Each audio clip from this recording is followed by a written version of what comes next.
하나님 자녀의 특권입니다. 세상에 노래할 수 있는 사람은 많아요. 그렇죠. 자기 실력을 뽐내고, 그렇죠. 뭐 또 우리 한을 노래하는 사람은 많지만 찬양은 아무나 못해요.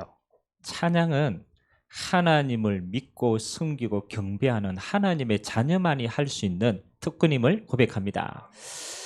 오늘 우리 찬양대 헌신 예배로 우리가 하나님 앞에 예배를 드리는데, 우리가 서론에 좀 우리 찬양대와 또 찬양에 대한 응답들을 우리가 먼저 확인했으면 좋겠습니다. 역대상 23장 또 역대상 25장에 보면은 이 하나님 앞에 제일 찬양을 많이 누렸던 이 시대가 언제냐면 다윗 왕의 시대예요. 다윗 왕. 그래서 다윗 왕이 찬양 대원을 몇 명을 뽑았느냐? 몇 명 정도 뽑았을 것 같아요? 그렇죠. 다윗이 찬양대를 이렇게 1부, 2부, 3부로 나눠 가지고 쭉 이렇게 했는데 그 숫자가 보니까 몇 명일까요? 4,000명이래요. 4,000명. 근데 더 중요한 것은 그냥 선별을 해서 뽑았는 것처럼 보이지만 그게 아니에요. 레위인들 가운데 거룩하여 구별하여 뽑았어요. 여러분, 레위인을 우리가 잘 알잖아요. 하나님을 섬기라고 따로 뽑은 지파가 레위 지파입니다. 근데 그 레위 지파 가운데도 구별하여서 선별하여서 하나님 앞에 최고의 요원을 뽑은 것이 찬양대였어요. 또 그 25장 1절을 보면은 이 찬양대가 얼마나 또 중요한 응답을 받았냐면요, 군대 지휘관과 똑같은 영적인 지위를 그들에게 준 거예요. 여러분, 한 나라에 군대 지휘관을 뽑는 건 무엇보다도 중요하죠. 안 그렇습니까? 제일 중요한 위치 아닙니까? 그것과 버금갈 수 있도록 하나님이 찬양대의 영적 지도자를 뽑아서 그 일을 그들에게 맡긴 줄 믿습니다. 저는 우리가 응답이라는 이야기를 많이 하잖아요. 내가 응답받았다라고 얘기하고 이게 응답이다라고 얘기를 할 때 기준들이 다 다르잖아요. 맞죠? 응답의 기준이 다릅니다. 근데 곰곰이 한번 하나님 앞에서 우리가 응답의 기준이 뭘까 생각해 봐야 돼요. 하나님 앞에 응답. 그러니까 우리가 볼 때는 받고 내 소원이 이루어지고 막 이러면은 내 손에 있으면 응답인 것처럼 보이지만 모든 것을 허락하신 하나님 입장에서는 뭐가 응답일까? 맞죠? 모든 걸 다 이미 주었는데 그 하나님은 우리에게 응답이라고 표현할 때 뭘 응답이라고 받았을까? 저는 이런 게 응답이 아닐까 생각합니다. 하나님이 허락한 가치를 하는 게 응답이에요. 가치를 하는. 제가 몇 번 얘기했잖아요. 자녀가 제일 철이 들 때가 언제냐? 맞죠? 자녀가 언제 철이 듭니까? 그렇죠? 부모님들이 이리 얘기합니다. 니도 애 키워봐라 이러면서. 자녀가 언제 철이 드냐라면 내가 부모가 되어가지고 그 입장을 이해할 때가 철이 드는 나이에요. 근데 반대로 말하면요, 우리는 그 자리에 서 있어서 그 입장이 되어보지 않으면 잘 몰라요. 뭐가 응답이냐? 하나님이 그 자리를 세우고 주실 때에 하나님이 그들에게 주신 가치가 있어요. 가치가. 너는 이 가치다. 그 가치를 깨달은 것이요, 그게 응답이에요. 여러분, 하나님의 자녀 아무나 될 수 있어요, 없어요? 아무나 될 수 없습니다. 근데 진짜 하나님 앞에 응답받은 사람은요, 하나님의 자녀된 가치가 날마다 새로워요. 야, 이게 하나님의 자녀구나. 야, 내가 어떻게 이 하나님의 자녀가 되었지? 야, 이 하나님의 자녀는 이렇게 풍성하구나. 그 사람은 진짜 응답받는 사람이에요. 대통령 자리에 있어도 이 자리가 얼마나 귀한지 모르면요, 그거 못 누리는 거예요. 오늘 찬양대 헌신 예배입니다. 뭐가 응답이겠어요? 맞죠? 하나님이 찬양대로 구별하여 부르신 내가 얼마나 가치 있는 사람인가를 아는 것이 최고의 응답인 줄 믿습니다. 구별하여 세웠어요. 레위인들 가운데 구별하여 하나님 앞에 경배할 수 있는 특권을 하나님이 그들에게 허락하신 줄 믿습니다. 그만큼 존귀한 자리라. 그래서 우리가 사연대 쓸 때마다 우리 대원들은 야, 내가 구별하여 부름받은 자구나. 아멘. 잘하고 못하고는 뭐 그건 타고나는 거 아닙니까? 그렇죠? 뭐 음치인데 뭐 아무리 해도 음치는 음치더라고요. 뭘. 근데 그거는 중요하지 않아요. 하나님이 나를 이렇게 음치나니까 은혜 받는 사람들이 있네. 정말입니다. 하나님 앞에 구별하여서 나를 이 자리에 세우셨구나. 거기에 대한 가치를 하는 게 최고 응답인 줄 믿습니다. 그러면 하나님이 찬양대를 통하여서 주시는 응답이 한 3가지 정도가 있는데 여러분들 꼭 기억하시기 바랍니다. 찬양대는 그냥 찬양을 하는 것처럼 보이지만 그렇지 않습니다. 모든 예배를 수종드는 자예요. 그 말은 뭐냐? 모든 예배에 가장 앞선 응답을 하나님이 먼저 주신다. 그래야 수종될 수 있으니까. 제가 말씀의 심부름을 하는데 그렇잖아요. 말씀의 심부름을 하는데 말씀의 은혜를 제일 많이 누려야 심부름을 할 거 아니에요. 아멘? 그러니까 그냥 말씀을 전하는 게 아니고 내가 많은 은혜를 받아야 전달하는 거예요. 그냥 찬양하겠어요? 하나님이 그 찬양을 할 수 있도록 하나님이 가장 많은 은혜를 먼저 주는 자리가 찬양되는 줄 믿습니다. 야, 믿어주는 모양이네. 이렇게 꽂혀야 이 자리에 많이 앉는데. 정말입니다. 하나님이 예배를 섬기게 하였다는 것은 그 예배에 받을 모든 은혜와 응답을 먼저 주시는 줄 믿습니다. 그래서 찬양대는요, 앞선 자리에 있을 이유가 있어요. 조건이 아닙니다. 은혜를 먼저 주시는구나. 그 다음 2번째는 찬양의 고백입니다. 이게 중요하거든요. 찬양은 우리가 노래를 부르는 게 아니잖아요. 모든 성도들과 함께 신앙의 고백을 하나님 앞에 드리는 겁니다. 그래서 찬양은요, 제일 감사가 풍성해지게 되어 있어요. 올바른 신앙 고백을 하고 그 신앙 고백을 통하여 우리의 감사가 가장 풍성한 자리가 찬양대의 자리인 줄 믿습니다. 마지막 3번째는 영적인 응답이 속에 숨겨져 있어요. 이스라엘이 전쟁을 할 때요, 보통은 전쟁을 할 때 가장 앞서서 누가 있습니까? 그렇죠? 성경에는 전쟁을 할 때 가장 앞선 자리에 언약궤가 있었어요. 근데 그 언약궤보다 앞선 자가 있었어요. 그게 누구냐라면 찬양하는 사람이었어요. 그래서 찬양들을 가장 앞세우고 언약궤와 그 다음에 언약궤를 따르는 제사장과 군사들이 따랐어요. 그 말은 뭐냐?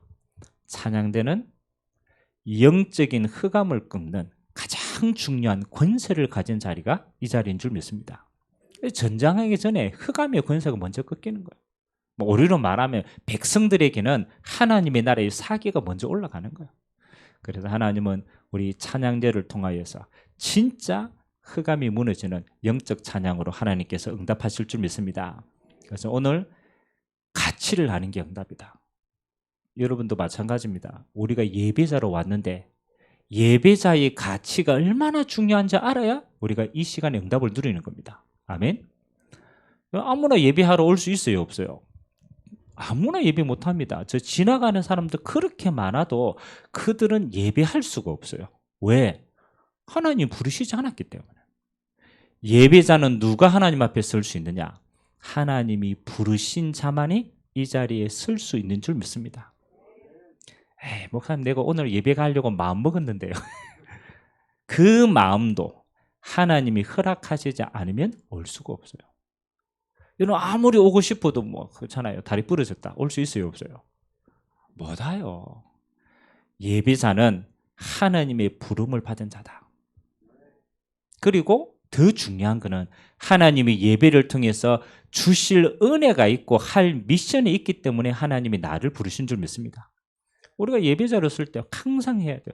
하나님 오늘 내게 주실 특별한 은혜가 있다. 오늘 내가 받아야 될 하나님의 말씀이 언약이 있기 때문에 하나님이 나를 이 자리에 서게 하신다. 그래서 여러분 올 때마다요, 순간순간입니다. 가치를 알아야 돼요. 가치를. 자, 오늘 우리가 마태복음 20장까지 왔습니다. 여러분 마태복음이 28장까지인데 앞으로 이제 한 8장 정도가 남았는데 우리가 후반기 때 마태복음을 쭉 묵상하면서 여러분들이 뭘 응답을 받기를 하나님이 원하실까? 그게 큰 주제 아닙니까? 마태복음의 가장 큰 주제는 저는 그거라고 생각합니다. 하나님이 선택한 제자들의 그릇을 만들어가는 거예요. 이게 진짜 응답이에요. 왜냐하면 예수님이 부활하시고 승천하면은 이 땅에 누구밖에 안 남아요? 맞잖아요. 예수님이 승천하면은 이 땅에 남는 사람은 무리가 남는 게 아니에요. 예수님의 제자들만 남게 돼요. 다른 말로 말하면 그 제자들을 통해서 하나님의 나라를 힘있게 이루어 간단 말이에요. 그러면 예수님은 3년 동안의 모든 집중을 어디에 하겠어요? 맞잖아요. 무리, 내 대제사장, 그거는 지나가는 거예요. 진짜 집중은 앞으로 하나님 나라를 이룰 제자들에게 집중할 수밖에 없어요.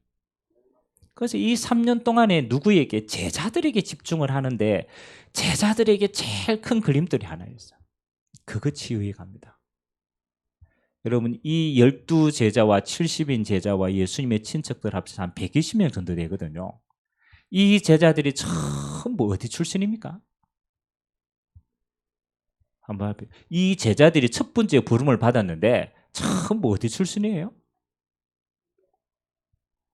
이게 중요해요. 물론 갈릴리 무식한 사람들도 오고 맞잖아요. 뭐 세리와 같은 마태도 오고 뭐 각양각색이에요. 근데 한 가지 공통점이 있어요. 전부 유대민족이었다. 유대민족이었다. 우리말로 면 이스라엘 백성 출신이다. 이방인 한 사람도 없었어요. 이스라엘 백성 출신들이 전부 부름을 받았단 말이에요. 그러면은 그들의 배경이 이미 뭐라고요? 이스라엘이 가지고 있는 율법과 종교와 체질과 사상 가지고 있을까요? 없을까요? 미안하지만 부름은 받았지만 체질은 똑같이 가지고 있어요. 그래서 하나님은 한 가지를 지우시겠습니다. 그들의 오래된 옛 체질을 바꾸시는 거예요. 뭐 하도록? 하나님의 것을 받고 하나님의 것을 전할 수 있는 체질로 바꾼 거예요. 여러분 평생 살면서요 제일 큰 응답이 뭐냐? 맞죠? 뭐 돈 벌면 응답이라고 생각하죠? 아닙니다. 돈 벌 체질이 되는 게 응답이에요. 여러분 지금 당장 건강한 게 문제입니까? 아닙니다. 평생 건강할 체질이 되면 그 사람은 건강한 거예요. 아멘. 성공한 사람들을 자세히 보세요. 어느 날 운 좋아서 성공했다. 그거 오래 못 갑니다. 졸부 오래 못 갑니다. 근데 오래 가는 사람의 특징이 뭐냐? 성공할 수 있는 체질이 딱 되어 있어요. 그게 진짜 성공이에요. 다른 말로 부자다. 맞죠? 부자는 뭐요? 부자가 될 수 있는 뭐가 되어 있다고? 체질이 딱 되어 있어요. 그 체질이 되는 사람은요 당대뿐만이 아닙니다. 그 후대도 계속 가요. 자, 경주에 가면은 우리 막 관광하러 가지만은 경주 최고자 있죠. 그 사람들이요 그렇잖아요. 계속 후대로 가면서 부자가 될 수 있는 체질들을 딱 만들어놨어요. 부자가 될 수 있는. 제가 보니까 야, 이 사람들은 진짜 그릇이 다르구나. 자기가 사는 영내에 가난하게 굶어 죽는 사람들이 없도록 해라. 그게 부자의 책무다. 그 사람들 가운데 하나예요. 내가 부자가 있는 내가 사는 지경에 있는 사람들 가운데 굶어 죽는 사람이 있다. 이건 누구 잘못이냐? 그렇지. 이 지역의 유지 내 책임이다. 그러잖아. 내가 있는 사는 굶어 죽는 사람 못 써야 된다. 그리고 뭐 우리가 말하는 여러 가지 있더라고. 체질이 문제다.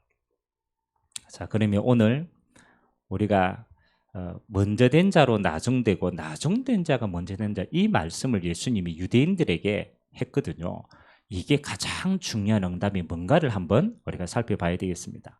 자, 보니까 이게 언뜻 들으면요. 그렇잖아요. 이 품꾼에 비유하고 그다음에 예수님이 16절에 나중된 자가 먼저 되고 먼저 된 자가 나중된다. 이 말이 무슨 말일까? 잘 이해가 안 될 때가 있어요. 근데 이걸 이해하려면은 조금 유대인들의 배경을 좀 알아야 돼요. 자, 예수님이 이런 메시지 할 때 포커스는 어디에 있었냐면요, 항상 유대인들을 배경으로 해서 이 메시지를 주셨거든요. 자, 우리가 첫 번째 알아야 될 겁니다. 먼저 된 자의 배경을 좀 알아야 돼요. 하나님이 이 땅을 구원하시려고 복음을 주셨어요. 그렇죠? 이 땅을 구원하시려고 메시아를 보내겠다. 이제 이 복음이란 말이에요. 근데 이 복음을 이 땅에 누군가 전해야 되니까 이 복음을 전하기 위해서 한 민족을 선택을 해야 되는 거예요. 그래서 하나님이 아브라함을 선택을 합니다. 그게 창세기 12장 얘기 아닙니까? 하나님이 아브라함을 불러가지고 아브라함에게 가나안 땅의 언약을 줘요. 그 가나안은 메시아 오실 땅입니다. 그래 놓고 뭐라고 얘기했냐면 너로 말미암아 열방이 복을 받게 할 것이다. 다시 말하면 너에게 임한 이 복이 너를 통해서 열방에 흘러 들어가기 위해서 내가 너를 불렀다. 아멘. 아브라함으로부터 시작되어진 그 민족이 어떤 민족입니까? 아브라함, 이삭, 야곱, 요셉을 거쳐서 족장에서 나중에는 요셉 시대 이후에는 한 나라가 돼요. 거기 이스라엘인 거예요, 이스라엘. 자, 하나님이 이스라엘을 불러가지고 뭐를 줬어요? 축복을 줬는데 복음을 주었단 말이에요. 오실 메시아에 대한 언약을 줬단 말이에요. 나는 너희의 하나님이 되고 너희는 내 백성이 되어서 이 하나님에 대한 걸 뭐요? 모든 열방에게 증거하라고 주신 거예요. 그게 하나님이 이스라엘을 뽑은 이유입니다. 자, 하나님이 열방 가운데 하필이면 이스라엘을 선택했어요. 그렇죠? 그게 먼저 된 자입니다. 열방 가운데 먼저 뽑았으니까. 그러면 이 이스라엘의 사명은, 먼저 뽑힌 자의 사명이 뭡니까? 하나님 이스라엘 불러놓고 뭐하라고 그랬어요? 그렇죠. 이 복음이 열방에 가도록 전달해야 되는 거예요. 그게 먼저 된 자의 축복입니다. 근데 이 이스라엘이요, 하나님 앞에 먼저 부름을 받았는데 이게 중요해요. 착각을 하기 시작합니다. 착각. 어떻게 착각을 하냐?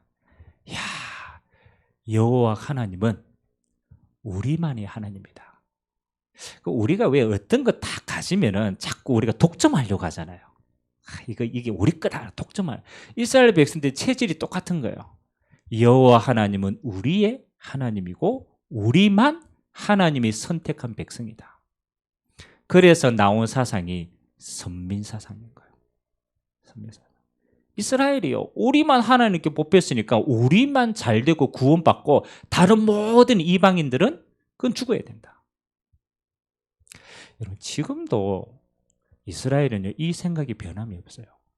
자기들만의 하나님이고 자기들만의 선민이고 모든 이방인들은 우리로 말하면 개돼지와 같은 거예요. 이러니까 하나님이 먼저 불렀는데 자기만의 복음을 다 지고 있으니까 하나님은 어떻게 되겠어요? 그렇죠. 그래서 하나님이 이 이스라엘을 괴롭히기 시작하는 게 아니고 복음을 위해서 하나님의 방법을 사용하기 시작합니다. 그게 뭐냐라면 애굽으로 종대가 보내는 거예요. 왜냐하면 애굽에 들어가야 이방인들에게 전체가 복음이 전거되기 때문에 어쩔 수 없이 하나님은 애굽으로 보내시는 거예요. 이스라엘 역사가 애굽의 종대인 역사잖아요. 그리고 또 어디로 보냅니까? 바벨론에. 전쟁에 치게 해가지고 막 포로로 바벨론으로 끌려 보냅니다. 우리가 볼 때는 야, 저주다라고 생각하지만 하나님 입장에서는 아니에요. 그 당시에 가장 강대국이 바벨론이에요. 바벨론으로 끌려가가지고 뭐 합니까? 억지로 가가지고 그가 복음 전합니다. 왜? 하나님이 먼저 뽑은 목표가 그거이기 때문에. 왜 하필이면은 이스라엘이 로마의 속국이 되었을까요? 그 당시에 역사에 보면요, 로마의 속국이 되었지만 나중에는 어떻게 됩니까? 이 로마를 통하여서 전 세계에 복음이 전거됩니다. 가만히 보니까 그런 것 같아요. 하나님이 이스라엘을 불러서 복음을 전할 자로 센터를 세웠는데 이 이스라엘은 자기 것만을 딱 가지고 있으니까 하나님이 노예로 포로로 속국으로 끌려가서 이 복음을 전하게 하셨다. 자, 그러면 두 번째입니다. 나중된 자는 누굽니까? 먼저 된 자는 유대인이고 이스라엘이라면, 그리고 이스라엘이 지금 복음 안 받았잖아요. 맞잖아요. 유대교에 머물러 있잖아요. 그 나중되는 거예요. 바울이요, 자기 민족인 유대인들에게 이 복음을 전하려고 그렇게 애를 씁니다. 야, 내가 우리 민족 구원하는 데는 내 목숨이 잃어도 좋다 라고 할 만큼 복음을 전해요. 근데 희한하죠. 이 유대인들이 복음을 안 받아요. 그러니까 바울이 눈을 떴어요. 아, 이제 하나님의 시간표가 옮겼구나. 유대인들에게 신발을 털어버리고 어디로 갑니까? 이방인들에게 가요. 그래서 본격적으로 이방인들에게 가서 복음 전하는 시간표가 바뀐 거예요. 여기에서 표현한, 예수님이 표현한 나중된 자라는 뜻은요, 이방인을 택합니다. 그래서 이 이방인을 통하여서 하나님이 먼저 된 자의 축복을 하나님이 허락하신 줄 믿습니다. 그러면 저와 여러분은 먼저 된 자예요, 나중된 자예요? 맞죠? 우리는 이방인 아닙니까? 그렇죠. 우리는 나중된 자라. 나중된. 근데 이 나중된 자를 통하여 하나님은 어떤 응답을 주십니까? 나중된 자를 통하여서 먼저 된 자의 응답을 주시는 거예요. 하나님이 먼저 된 자에게 주시는 이 복음 전파의 가장 큰 축복을 하나님이 우리들에게 허락하신 줄 믿습니다. 오늘 그거 하나만 딱 깨달으면 돼요. 이 복음이 유대인들에게 증거되었지만은 하나님은 이 복음을 나중된 우리에게까지 이 복음을 주셨구나. 그러면 똑같습니다. 유대인들을 실수를 반복하면 되겠어요, 안 되겠어요? 맞죠? 그건 어리석은 자예요. 그래서 우리는 한 가지만 딱 주의하면 돼요. 나중된 자인 우리는 복음 전파의 요 축복 하나만 딱 잊지 않고 그 대열 속에 가면은 하나님이 무조건 성공하게 하십니다. 제가 그 해외에서 사역을 쭉 이제 하다가 뭐 성공한 나라도 있고 못 사는 나라도 있고 여러 나라의 사람들 많이 만나잖아요. 근데 그 친구들이 우리나라로 한 번씩 제가 이렇게 초청해 같이 올 때가 있잖아요. 올 때마다 물어보는 게 한 가지가 있어요. 아니, 역사상, 근대 역사하고 현대 역사입니다. 역사상 전쟁을 치르고 완전히 폭망했다가 선진국의 대열 속에 들어간 나라가 아무도 없어요. 역사상 아무도 없어요. 근데 우리 현대 전쟁 있잖아요. 저 우크라이나 전쟁 일어나지만 저래가 회복하는데요, 저거 얼마나 걸릴지 모릅니다. 완전 무너져 버리면. 근데 완전히 폭망했다가, 그래서 그 짧은 시간에 선진국의 대열까지 이룩한 나라는 어느 나라밖에 없다고? 우리나라밖에 없어요. 우리나라밖에. 여러분, 이건 우연히 곰곰이 한번 생각해 보세요. 아니, 어떻게 이 짧은 역사 안에 이 민족이 이렇게 설 수 있느냐? 뭐 우리끼리지만 솔직히 우리 민족성이 좋습니까? 사촌이 땅을 살면 배가 아파요. 그 말은 혼자는 잘해요. 혼자 기가 막히게 잘합니다. 근데 제가 세계 가 보니까요, 정말 뛰어나요. 근데 한국 사람 민족성의 특징이 뭐냐? 갇히시면 안 돼. 있잖아요. 저 해외에 가면 차이나타운이 있고 코리아타운이 있어요. 차이나타운이 있고 코리아타운. 차이나타운에 그 범죄자가 들어가면요, 경찰이 포기를 해요. 왜? 거기서는 자기들끼리 뭉쳐가지고 범죄자를 도와주는 거예요. 코리아타운에 범죄자가 들어가잖아요. 한국 사람이 들어가면 경찰이 앞에서 기다린대요. 왜? 저끼리 싸워가지고 끌고 온대요. 우스갯소리지만 우리 민족성을 가지고 잘 된다, 쉽지 않은 거예요. 어려운 거예요. 또 마지막 분단 국가 아닙니까? 그렇잖아요. 마지막 분단 국가예요. 저 공산당이 어떻게 쳐들어올지 아무도 몰라요. 그 위기 속에 있단 말이에요. 근데 위기 속에 이렇게 있는데 우리가 이렇게 평안하다. 그 외국 사람들이 오면 놀란대요. 아니, 북한이 맨날 미사일 쏘고 이렇게 했는데 너희들은 어떻게 이렇게 평안하게 했느냐. 우리 뭐 안보 불감증이지만 이렇게 있을 수가 없대요. 그래서 뭐 또 솔직히 얘기해서 북한의 사상 뭐 많이 있을까요, 없을까요? 이렇게 많이 넘어왔어요. 근데도 이 나라가 유지되어지고 성장한다라는 건 기적입니다. 근데 그 사람들이 이렇게 우리나라 와가지고 한 가지 특징을 발견해요. 아니, 이 나라는 무슨 나라기에 가는 데마다 십자가가 이렇게 많냐? 십자가 이렇게 많냐? 전 세계에 이렇게 여러분 이렇게 비행기 타고 밤에 쭉 내려오면요, 인천에 이렇게 쭉 오잖아요. 그러면 가까이에서 보면요, 빨간 십자가가 오만도 굽혀져 있어요. 이렇게 십자가가 많은 데가 없어요. 그리고 두 번째, 미국하고 우리하고 땅이 비교가 안 되잖아요. 인구가 비교가 안 되잖아요. 전 세계 선교사를 가장 많이 파송한 나라가 첫 번째가 미국이에요. 우리나라가 두 번째. 저는 가만히 진짜 하나님 앞에서 역사를 두고 볼 때는요, 하나님이 이 민족을 그래도 끝까지 사용하는 이유는 하나밖에 없다. 마지막 때 복음 전할 나라이기 때문에 축복하신다. 여러분, 그 이유가 없다면 우리는 망할 조건이 더 많아요. 안 그렇습니까? 우리는 안 될 조건이 더 많아요. 근데 기적처럼 되어지고 있다니까요. 뭐 때문에? 복음 때문에. 여러분, 전 세계요, 생을 걸고 헌금하고 생을 걸고 교회 짓고 생을 걸고 후대 세우겠다, 아무 민족도 그렇게 생각하는 민족이 없어요. 딱 우리나라 대한민국 사람만 어디 가도 교회를 지어요. 희한하죠. 생을 걸고 교회를 지어요. 생을 걸고 후대를 세웁니다. 누구의 축복입니까? 하나님의 축복이라. 뭐 하라고? 복음 전하라고. 자, 오늘 여러분 한 마음만 품으면 돼요. 뭐 다른 거 아무것도 없습니다. 우리가 뭘 잘할 수 있는 게 있겠습니까? 그렇죠? 저와 여러분의 인생 가운데 방향이 하나님하고 맞으면 되는 거예요. 유대인들은요, 기준이요, 내 것을 지키려고 했어요. 어떻게 내가 지키고 내가 잘 되고 내 것만 할까? 그래서 망했어요. 반대로 하나님이 쓰시는 사람은 내 것이 아닌 하나님의 것을 봤어요. 하나님의 소원입니다. 오늘 이 품꾼들의 비유는 한 가지입니다. 품꾼의 비유는. 자, 오늘 뭐 3시, 6시 이렇게 나와 있지만 시간으로 말하면요, 그 유대인들의 시간이 3시는 우리나라의 시간으로 오전 9시예요. 그러니까 이제 이 품꾼, 이게 일꾼이, 이 주인이 아침 9시에 나가가지고 이제 일꾼을 부르는 거예요. 그러면서 약속을 합니다. 오늘 하루 품삯은 얼마다고? 한 데나리온. 요 한 데나리온은 하루 품삯이라. 한 데나리온. 그러니까 9시에 나가 일꾼을 불러가지고 이제 일 시키는데 또 3시간 후에 가는 거예요. 12시 대가 나가봐요. 또 일꾼들이 놀고 있거든. 또 오는 거예요. 야, 너 와서 또 일해.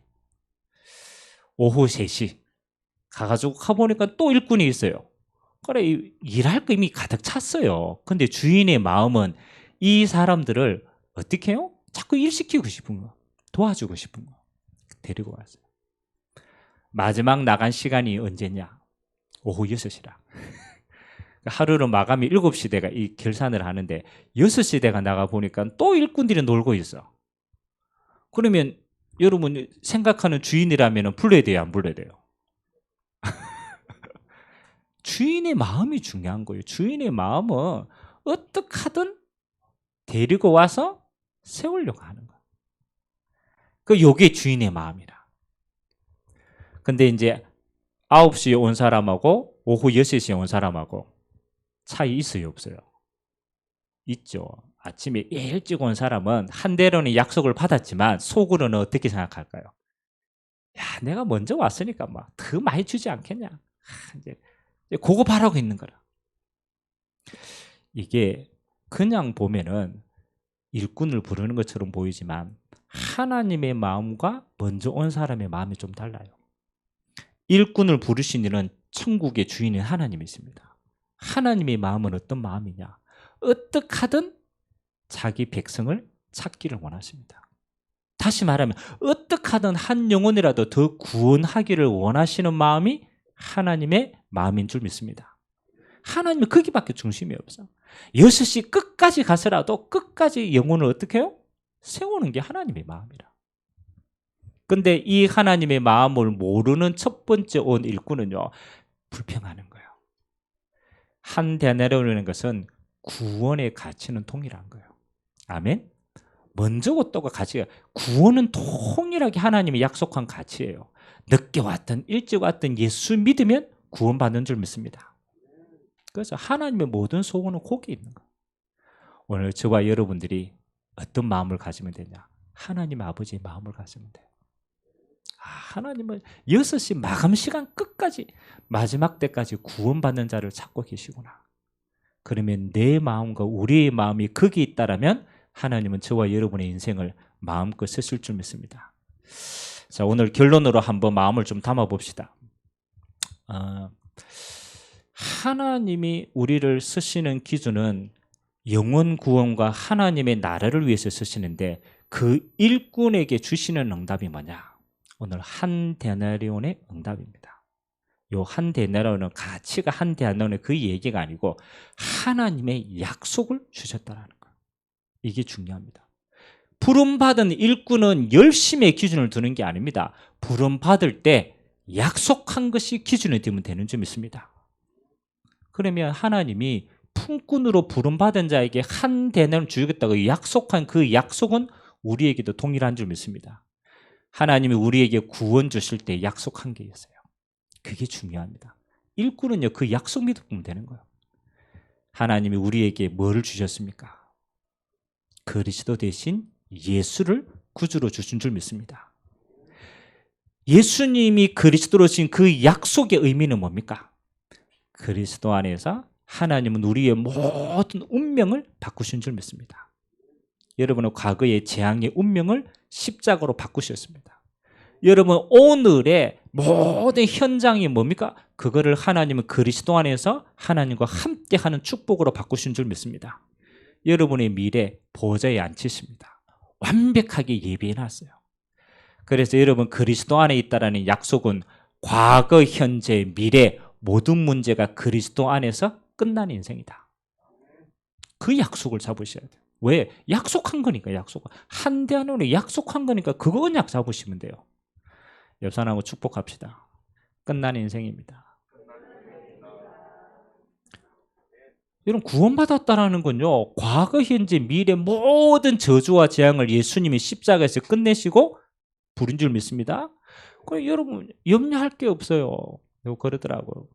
병 걸려서 죽는 게 아닙니다. 하나님이 죽을 시간표가 되니까 질병을 줘서 불러 가시는 거예요. 아멘? 그럼 그것도 하나님의 시간표입니다. 그래서 여러분의 인생은 누구 손에 있냐? 그리스도 안에 있는 하나님의 손 안에 있는 줄 믿습니다. 염려하지 마세요. 절대로 불신앙하지 마세요. 망할 것 같아. 안 망한다니까요. 망할 걸 예수님이 십자가에서 이미 끝낸 줄 믿습니다. 예수님이 저주와 재앙을 다 받고 죽었다니까요. 그래서 여러분 안에는 뭐를? 해방을 주시고 자유를 주시고 승리를 주신 줄 믿습니다. 뭘 믿어라? 약속을 믿어라. 한 데나리온의 계약을 믿어야 돼요. 하나님이 구원하실 때 끝난 인생으로 부르셨어요. 그 약속을 믿으시기 주님의 이름으로 기도합니다. 그래서 내가 열심히 했는데 뭐 안 된다. 그건요 품꾼들이 잘못 잡은 거라. 열심히 해가 주는 게 아니에요. 한 대는 약속했기 때문에 주는 줄 믿습니다. 두 번째 뭘 약속했습니까? 부활하신 주님께서 40일 동안 제자들에게 남은 약속을 주셨어요. 그리스도 안에 구원받은 너는 하나님 나라가 네 배경이다. 뭘 바꾸느냐? 우리의 배경을 바꾸신 거예요. 여러분 이 땅을 살면서 곰곰이 한번 여러분 생각해 보세요. 여러분은 어떤 배경을 가지고 살아갑니까? 그게 여러분 인생이거든. 맞잖아요. 그래서 어떤 사람은 집이 자기 배경이라. 그러니까 맨날 집이 없어. 그럼 어떻게 삽니까? 그래서 맨날 종된 인생을 삽니다. 아이고 나는 저렇게 많은데 내 집은 한 칸도 없고. 그 사람은 평생 집이 배경이기 때문에 그 배경 가지고 평생 종된 생각으로 사는 거야. 그래 평생 소원이 집 한 채 마련하는 거야. 고생하다가 집 한 채 마련하면 꼴깍해야 돼. 필요 없다는 얘기가 아니에요. 그게 인생의 가치라면 그것은 그거밖에 안 되는 가치입니다. 평생 여러분의 배경이 이 땅이다. 그러면 있을 때는 좋지만 없으면 어떻게 됩니까? 없으면 아무것도 없는 헛된 인생이 되는 거예요. 그거는 기준이 안 됩니다. 여러분의 인생의 배경은요, 하나님이 바꾸셨습니다. 이 땅에 건 필요하면 주실 줄 믿습니다. 하나님 나라를 위해서 필요하면 잠깐 허락하는 거라. 그게 청지기 인생이라.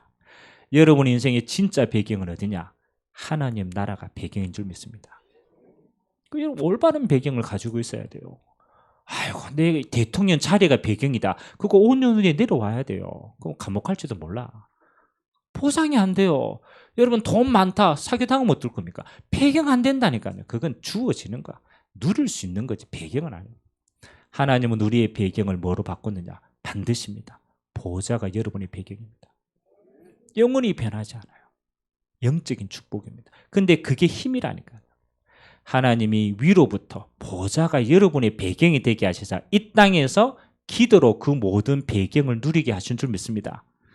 땅에서 매면 하늘에서도 매입니다. 땅에서 풀면 하늘에서도 풀립니다. 예수 이름의 배경을 다 주신 줄 믿습니다. 그 최고 축복 신앙생활 하는 자가 뭡니까? 하나님 나라를 매일같이 누리는 자예요. 배경을 누리는 자예요. 그리고 하나님 마지막 약속이 뭡니까? 오직 성령이 너희에게 임하시면 권능을 받고 땅끝까지 증인이 되리라. 사도행전 1장 8절이 마지막 언약. 우리 능력으로 살 수 없음을 아시고 하나님이 성령의 충만함을 부어주시기로 약속한 줄 믿습니다. 이 약속을 잡으세요. 약속. 이거 잡고 신앙생활 하는 자가 가장 건강한 신앙생활 하는 자인 줄 믿습니다. 그래서 열심히 하지 말고 언약 잡고 누리게 되시길 주님의 이름으로 기도하십니다. 자, 이제 우리 12월 달은 한 해를 마무리하는 달이기도 하죠. 그래서 최고의 응답이 뭐냐? 하나님이 끝까지 한 해 동안에 우리가 품었던 영혼을 구원할 수 있는 마지막 기회를 우리에게 주신 줄 믿습니다. 이제 그게 성탄절이에요. 이 기쁨의 소식이 모든 사람에게 전거되어 줄 수 있도록.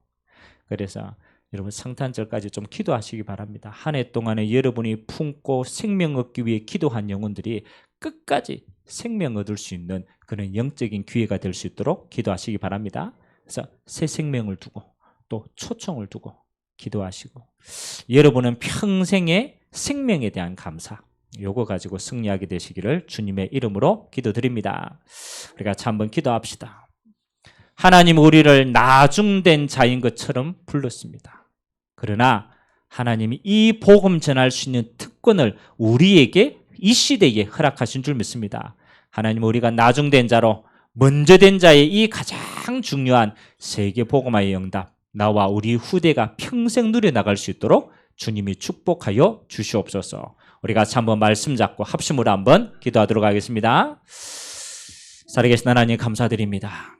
하나님 아버지 이 마지막 시대에 하나님 이 복음이 우리에게까지 전달되어져서 하나님은 어찌하여 하나님은 저 유대인들에게 주신 이 천국 복음이 하나님 시대를 거듭거듭하여서 이 민족에까지 전달되고 우리에까지 전달되어서 하나님 마지막 시대에 이 복음을 전하는 민족으로 세워주시니 감사를 드립니다.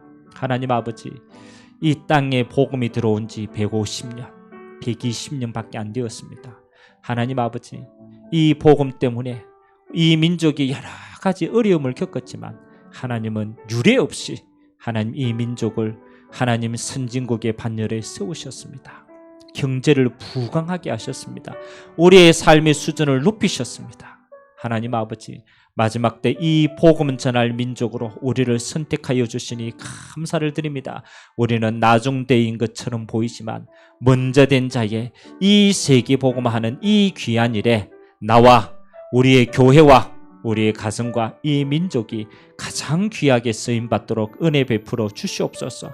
하나님 우리를 그리스도 예수 안에는 하나님의 자녀로 불러주시고 그리스도의 십자가의 사랑으로 과거 현재 미래 모든 죄악으로부터 해방하시고 하나님 나라를 유업으로 이을 수 있도록 보호자의 배경을 이 땅에서 기도로 누릴 수 있도록 축복하신 하나님께 감사를 드립니다. 하나님 아버지 모든 주의 백성들이 있는 곳마다 하나님의 나라의 축복으로 함께하여 주시고 성령 충만의 증거 가지고 땅끝까지 오직 예수 하나님 이거 간증할 수 있도록 주님이 축복하여 주옵소서. 모든 영광을 주님 홀로 받아 주옵소서. 좋으신 하나님 감사를 드립니다. 우리를 나중된 자로 부르셨지만 이 천국 복음을 땅끝까지 증거할 수 있는 먼저 된 자의 축복 허락하여 주시니 감사를 드립니다. 나와 우리의 가정과 우리의 교회와 이 민족이 하나님이 가장 기뻐하시는 영혼 구원의 일에 마음껏 쓰임받고 영원한 생명의 면류관을 남기도록 주님이 축복하여 주옵소서. 주신 배경 가지고 땅끝까지 오직 예수만 간증하는 증인의 길에 서게 하여 주시옵소서. 예수 그리스도의 이름으로 축복하며 기도하옵나이다. 아멘.